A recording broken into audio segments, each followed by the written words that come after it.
Hello, journey വിത്ത് ഫാമിലിയിലേക്ക് എല്ലാവർക്കും ഒരിക്കൽ കൂടി സ്വാഗതം. രാവിലെ എണീറ്റ് ചോറ് വെച്ച് കുടിക്കാനുള്ള വെള്ളമൊക്കെ തിളപ്പിച്ച് വെച്ച് കൊള്ളി ഇരിക്കുന്നുണ്ടായിരുന്നു. കൊള്ളി പുഴുങ്ങാനായിട്ട് വെച്ചു.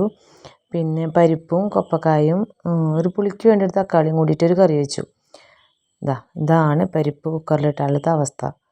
ഒക്കെ തിളച്ച് പോയി ആകെ കൊളായി. അത് കഴിഞ്ഞ് അതിലേക്ക് അരച്ചൊഴിക്കാനായിട്ട് നാളികേരം 2 ഉള്ളിയും 2 പച്ചമുളകും കൂടി നല്ലോണം അരച്ച് അതിലേക്ക് ഒഴിക്കുക, കറിയിലേക്ക് ഒഴിക്കുക. അപ്പോൾ പരിപ്പ് വെന്ത് പാകത്തിനായിട്ടുണ്ട്. അപ്പോൾ ഞാൻ എന്ത് ചെയ്തു, അത് ഡവറയിലേക്ക് മാറ്റി. പരിപ്പും കൊപ്പക്കായും തക്കാളിയും കൂടിയിട്ട് ലേശം മുളക് പൊടിയും മഞ്ഞൾപ്പൊടിയും ഉപ്പും ഇട്ട് വേവിച്ചു. പുളി പിന്നെ ഒഴിച്ചില്ല, തക്കാളി ഇട്ടിട്ടുണ്ടല്ലോ. പിന്നെ അത് വേവിക്കാൻ വെച്ചു. കൊപ്പക്കായ കുക്കറിലിട്ട് കഴിഞ്ഞാൽ ഉടഞ്ഞ് പായസമാവും. അതുകൊണ്ട് കുക്കറിലിട്ടില്ല, ഇങ്ങനെ ഡവറയിൽ വെച്ചു.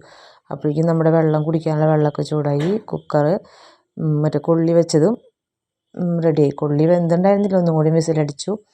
അത് കഴിഞ്ഞിതാ കൂട്ടാനൊക്കെ കാച്ചാനുള്ള പരിപാടിയൊക്കെ നോക്കി. കടുക് കാച്ചാനായിട്ട് വെളിച്ചെണ്ണ ഒഴിച്ച് കടുക് പൊട്ടിച്ച് കറിവേപ്പിലയിട്ട് അങ്ങനെ കൂട്ടാൻ കാച്ചിട്ട്, ഉള്ളിയല്ല കടുകാണ് കാച്ചുക ഈ കൂട്ടാൻ. അപ്പോൾ കടുക് കാച്ചാനായിട്ട് നോക്കി. അങ്ങനെ കടുകൊക്കെ കാച്ചി എൻ്റെ ഇടയിൽ കൂടെ എൻ്റെ അത്യാവശ്യം പണികൾ വേറെ നടക്കുന്നുണ്ടായിരുന്നു. അപ്പോൾ അതേ ഇത് മൂത്ത് വന്നു. അപ്പോൾ അത് അതിലേക്ക് കറിയിലേക്ക് അത് താളിച്ചൊഴിച്ചു കേട്ടോ. കടുകും കറിവേപ്പിലയും കൂടി താളിച്ചൊഴിച്ചു. അടിപൊളി കറിയായിരുന്നു കേട്ടോ, നല്ല രസമായിരുന്നു. ഇങ്ങനത്തെ ഇതിൻ്റെ കൂടെ ഒരു ഉണക്കമീനും കൂടി ഉണ്ടെങ്കിൽ അടിപൊളിയാണ്. പക്ഷെ ഉണക്കമീൻ ഉണ്ടായിരുന്നില്ല, അപ്പോൾ അതങ്ങനെ കറി വെച്ചു. പിന്നെ അത് നമ്മുടെ കൊള്ളി വെന്ത് റെഡി. കട്ടൻ ചായ തിളച്ചു. കട്ടൻ ചായയൊക്കെ തിളച്ചത് ഇറക്കി വെച്ചു. പിന്നെ അതേ ചോറ് ഊറ്റാനുള്ള പരിപാടിയൊക്കെ നോക്കി. ചോറ് വെന്തുണ്ടായിരുന്നു, അപ്പോൾ അതേ ചോറ് ഊറ്റി. പിന്നെ പിള്ളേർക്ക് കൊണ്ടുപോകണ്ടല്ലോ, എനിക്ക് ചോറും കറിയൊക്കെ പകർത്തി വെച്ചു. അത് കഴിഞ്ഞ് ഞാൻ കുളിയൊക്കെ കഴിഞ്ഞ് ഞാൻ എൻ്റെ ജോലിക്ക് പോയി വന്ന് കഴിഞ്ഞിട്ട് പിന്നെ വന്ന് ചായയൊക്കെ കുടിച്ചു. അടയൊക്കെ പുഴുങ്ങി വെച്ചിട്ടുണ്ടായിരുന്നു കേട്ടോ.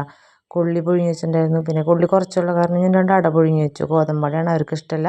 അതുകൊണ്ട് ഞാൻ മാത്രമേ കഴിക്കുള്ളൂ എന്ന് വെച്ച് 2 അട വെറുതെ ഗോതമ്പഴ ഇഡ്ഡലി പാത്രത്തിൽ വെച്ച് പുഴുങ്ങി വെച്ചു.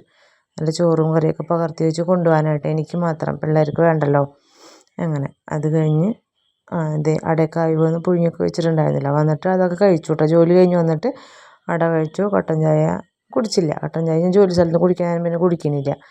അത് കഴിഞ്ഞ് വന്ന് ഇതേ പിള്ളേർ മൈലാഞ്ചി അരച്ച് വെച്ചിട്ടുണ്ടായിരുന്നു. അത് കഴിഞ്ഞ് വന്ന് പണികളൊക്കെ കഴിഞ്ഞ് മൈലാഞ്ചിട്ട് ഇരുന്നു. അങ്ങനെ ഇന്നത്തെ കാര്യങ്ങളൊക്കെ തീർന്നു.